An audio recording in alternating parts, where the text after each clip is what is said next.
Good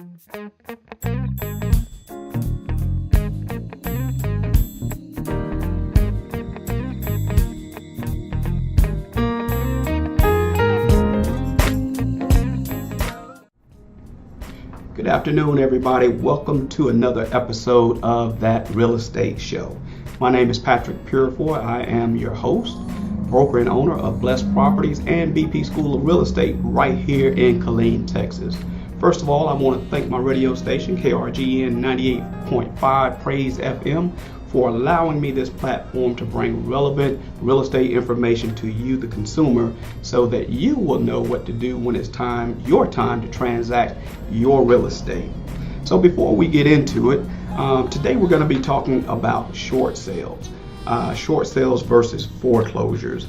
I want to explain to you guys what a short sale is, how you can, or what you need to do to request a short sale approval from your lender or your mortgage holder. So, first of all, a short sale is when the bank will allow you to sell your property and they receive less than what you actually owe on the property. Sounds like a good deal, huh? So how many people do you know you can loan money to or borrow money from, and they let you pay back less than what you owe? Not very many. So, short sales were put in place to help people out of financial hardship with their mortgages. Your situation has to be legitimate. It can't be frivolous. You can't just be out there, buying things that you don't need, spending very wildly, very crazy, very unresponsible. Can't have any unresponsible spending is what I am trying to say. So again, a short sale is when the bank will allow you to sell your house and they collect or receive less than what you owe on the house. They consider this a whole lot better than a foreclosure. It's less costly for them. Doing a short sale versus a foreclosure costs them a whole lot more money because it takes a whole lot longer in time to foreclose on you. Let's talk about hardship, and that's the key to this whole thing, to this whole short sale thing. You have to have a valid hardship for the bank to consider and to approve for you guys to have to be approved for a short sale. So let's talk about some of the situations that can get you approved for a short sale. One is military service. Let's say you and your spouse purchased a home and it required your income, both people's income, both spouses' income to purchase the home, both credit, both income. The military service has now PCS'd you from wherever you are to a new location. You've put your home on the market to sell, but in the past 2 or 3 months, it has not sold. It's just sitting there.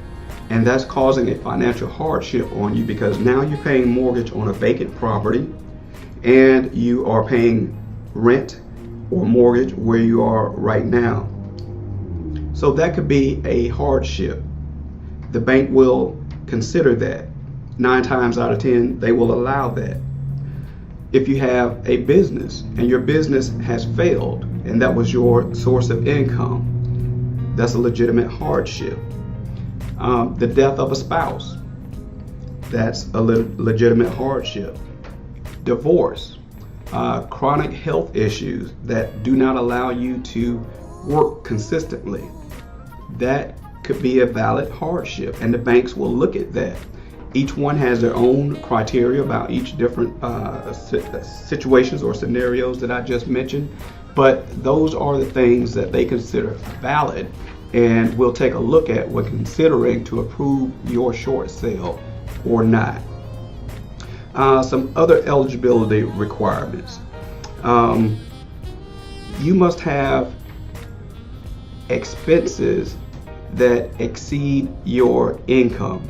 Okay, just a moment ago I said we use the military as a hardship when they PCS you from your home, where you purchased your home, to a new duty station, and now you're paying a mortgage on an empty house at your old duty station, and you're having to pay rent or mortgage where you are currently, because you need a place to live. Everybody needs a place to live. So your expense now has that mortgage payment. Your expenses now has that mortgage payment on that vacant house. So that is one of the requirements. Banks want to see that you're about 3 months behind before you can apply, and they take the matter seriously, if you will. And you know, it kind of seems like, and this is just my opinion, that we shouldn't have to wait that long, but I guess those are the rules, and they want to see that this is legitimate, and that you're not just trying to get out of your mortgage. They want to see that you do have a legitimate deficit in your income to take care of all your debts. The next thing is you do not have any accrued equity in the property, meaning that you're upside down, or you're at that break-even point in your property. If that's the case, you're in a more favorable situation to get approved. You can't have any financial assets just laying around, meaning you can't have a whole bunch of money just sitting over in your bank account and you decide, I'm not going to pay for my mortgage. So all these, you're going to have to provide all these documents to the lender for them to consider your case and to approve you. So let's talk about some of the things that they want to look at. You're going to have to provide some financial information, and that includes your income. So you're going to have to provide pay stubs. You're going to have to provide W-2s. You're going to have to provide a list of your debts.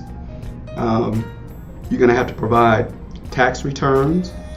You're going to have to provide bank statements, and most importantly, a hardship letter explaining to the bank why you're in this situation, why you need help, why they should approve a short sale. Again, they're going to be losing money on this. They gave you this loan with the intent and promise from you that you would pay this loan off in the terms within your mortgage. And now you're coming back to them, asking them to let you out of this mortgage, to accept something less than what you owe. So they want to validate your claim, your situation, that you're stating to them that you cannot afford this house payment any longer. So those are the documents that you're going to need to provide to the bank. Now, there are some benefits to doing a short sale. There are benefits to you, the borrower, and there are benefits to the bank. So let's talk about benefits to you, the borrower. So when a foreclosure happens, everybody knows about the foreclosure. They have these big old signs that they post on the doors and the windows of your home.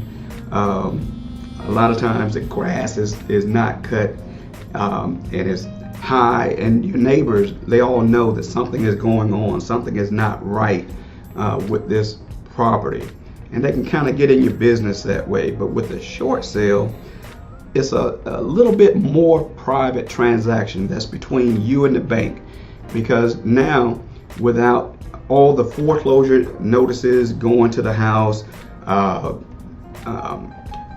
you being served by the sheriff, and all of this embarrassing stuff, you are communicating with the bank. You're letting them know, hey, I have a situation here and I want to handle it responsibly. This is what I have going on. I had my spouse died, I PCS'd, I'm paying for 2 places. I can no longer afford it. I've been doing this for months now and I can no longer afford it. My bank account, my savings are dry because I've been paying this extra mortgage on a place that I'm not living in. So it's a much more private transaction than a foreclosure. So it may be something that you really, really want to consider.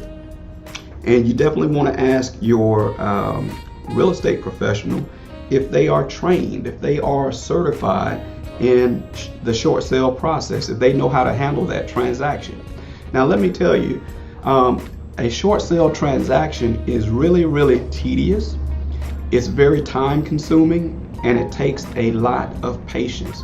a lot of people laugh, especially realtors, when you talk about short sale, because a short sale is almost like an oxymoron.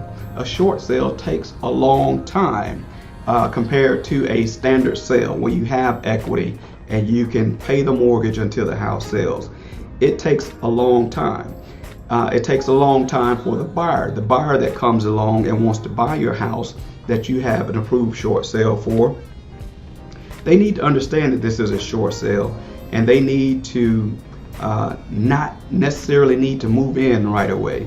A short sale can take up to 3, sometimes even 4 months. But considering that's still less time than a foreclosure. So that's why they call it a short sale. So again, I'm talking to agents and I'm talking to buyers right now of houses that are short sale. Agents really need to express and explain to buyers that are looking at short sale properties that this house is a short sale.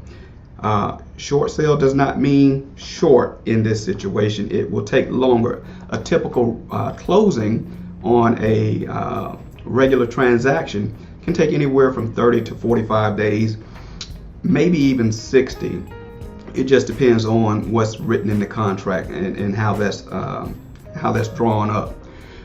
But a short sale, again, it's going to take a period of time, a little bit longer, maybe 3, maybe 4 months. So everybody in this transaction, short sale transaction, has to have patience and not give up.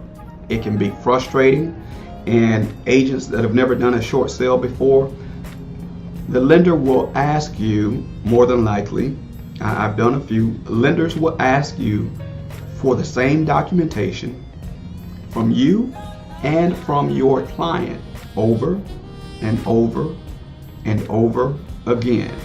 And you just have to maintain your composure, stay poised, keep all your documents in order, and send them everything that they ask you every time that they ask you. Be it the same thing over and over and over again. Sellers, same thing. That hardship letter that you sent them, that you sent your realtor, they're going to ask for that again. Those same pay stubs, same tax returns, same hardship letters, they're going to ask for that again. They may ask for updated pay stubs. So, just have the frame of mind that I need to be patient throughout this short sale approval.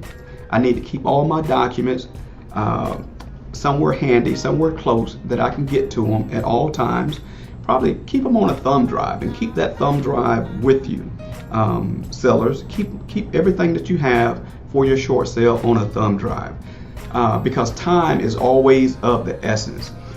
They will give you and they will give your real estate agent a timeline to get these things to them. Usually it's somewhere between 24 and 72 hours. Once they send out that little task list, you usually have to comply within 24 to 72 hours.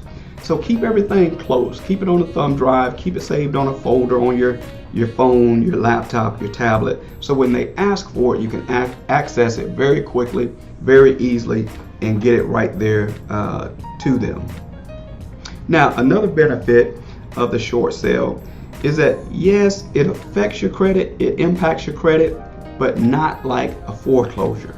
Your credit will recover much faster with a short sale than it will a full-blown foreclosure. So those are some of the benefits to the buyer. Now, the lender, your mortgage company, it benefits them to do a short sale as well. Because again, a foreclosure can take up to a year, sometimes longer. So that means that bank is sitting, your house is sitting on their books as an asset that's not generating any income. So they're losing money every day because you're not paying and they haven't sold it, so it's just sitting there. So it's a benefit to them. They win too. Another benefit is to the community. And I'm sure all of us have driven through a neighborhood, maybe even our own neighborhood, and we've seen a house that just looks crazy. The grass is knee high waist high. The houses around it, all the yards are cut and nicely manicured, and that just looks crazy. So a short sale does benefit everybody. It benefits you, the seller, it benefits the bank, and it benefits the community, because you don't have all these crazy looking houses in the community. You don't have vacant houses. You know, vacant houses draw unwanted attention, unwanted company, if you will. Sometimes you get vandals that go in and start hanging around or hanging out in these vacant houses. They break in, they start hanging out and just doing stuff that you don't want in your neighborhood. So short sales are definitely the way to go. And you know, I encourage everyone that has a financial situation to talk to your real estate professional and ask them if they are certified to do a short sale. This is something that can benefit you. This is something that can save your credit, can save you a lot of money, a lot of headache, a lot of frustration, a lot of embarrassment, you know, with your friends and your and your neighbors. So think about the short sale. Don't just give up and let your house go into foreclosure. Talk to somebody. I see it all the time, and I have to say it aggravates me, because something could have been done.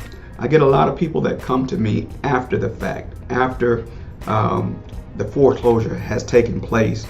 They could have come to me before, and I could have helped them out with a short sale.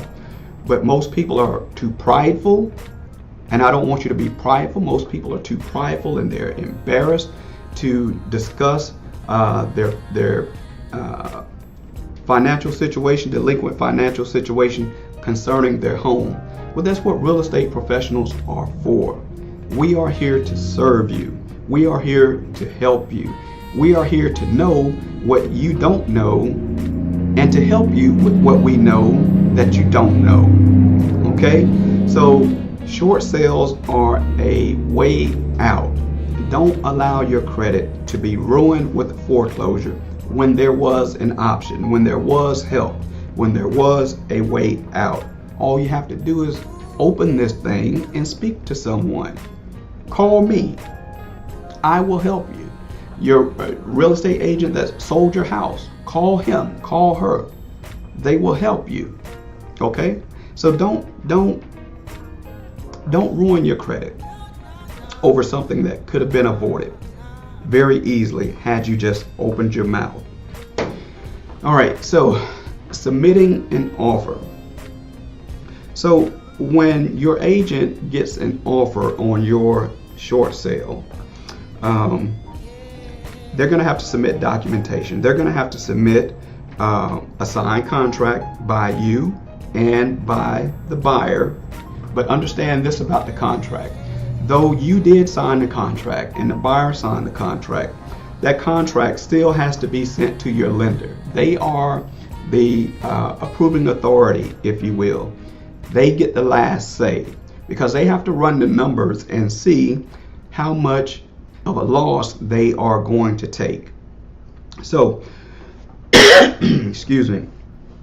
So with that contract or purchase agreement, they're also going to have to provide a closing disclosure, which breaks down the fees from the commissions, the taxes, the escrow fees, everything. The concessions that the buyer is asking for you to pay. So they have to supply that. They have to provide the buyer's pre-qualification letter from their bank saying that they're approved for a loan in the amount of the purchase contract or greater. They have to provide the MLS sheet where they entered your property into the MLS and they've been marketing the property. Photos, marketing photos that your real estate professional used in the MLS and on the internet and on flyers. They have to provide those. And the listing agreement. The agreement to list your house between you and your real estate professional, that listing agreement, that contract, they want to see that as well. And once they have all of that information, they will review everything and they will let the real estate agent know if they accept the offer or not. If they don't accept the offer, they can do a couple of things. They can decline the offer altogether, they can accept the offer, or they can counter the offer. And when they counter the offer, they let you know, or let your real estate agent know, that hey, we're pretty close, but we need X amount of dollars more for this property, and then we'll be able to do this deal. And that's when your real estate agent jumps into action and goes back to the buyer's agent and starts to negotiate on your behalf and the bank's behalf to get this higher price that the bank may need. They have a window of income, if you will, that they want to make, that they need to make in order for this to work for them, to allow the short sale to go through. So again, just remember that this thing can be a great benefit to you, the seller, but it requires patience by everybody, the seller, the real estate agent, and the buyer. Again, keep all of your documents close by, because you can count on it that they will ask for the same documentation a few times over, and that can get very frustrating. A lot of the lenders, they don't want digital signatures. They want handwritten signatures by everybody, by the client, the homeowner, the realtor, the buyer, his realtor. They want all original handwritten signatures. No electronic signatures, no DocuSign, no digital ink, no dot loop. They want all original signatures. So short sales can be a way out, again, to save your credit, to save you from an embarrassing situation with your friends, your family, your neighbors. If we just open our mouths and talk to people, talk to your real estate professional and let them initiate a short sale on your behalf. Make sure that this is something that they want to do. A lot of realtors don't like short sales because it is so time consuming. It is so tedious, and it takes a whole lot of effort. Short sales can and will wear you down if you allow them to. You just have to go in with the mindset and the mentality that this is going to take a little longer than a traditional sale, and that I am going to be asked again and again for the same thing. So again, divorce, loss of a business, death of a spouse, PCS, chronic illness, all those things qualify you to submit for a hardship. Writing your hardship letter is key to getting your short sale approved. They really want to know why they should allow you to sell your house for less than it's worth, and they make less than they anticipated making on your mortgage. So that is key, that is critical. You need to be as detailed as possible. Don't write a one-liner, don't write one paragraph. You need to be as detailed as possible. You need to pour out your heart to this bank and let them know why you are requesting a short sale.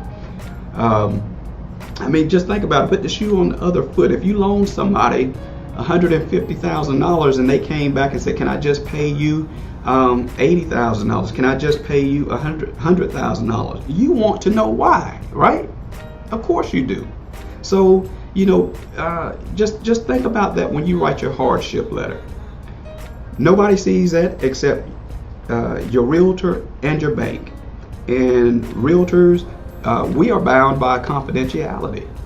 Just like if you had a lawyer, we're bound by confidentiality. We share this information with no one except the bank or anybody else that you approve for us to share this information with.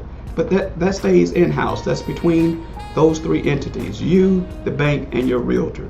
So don't be embarrassed to pour out your heart to the lender, letting them know why you need them to approve you for a short sale.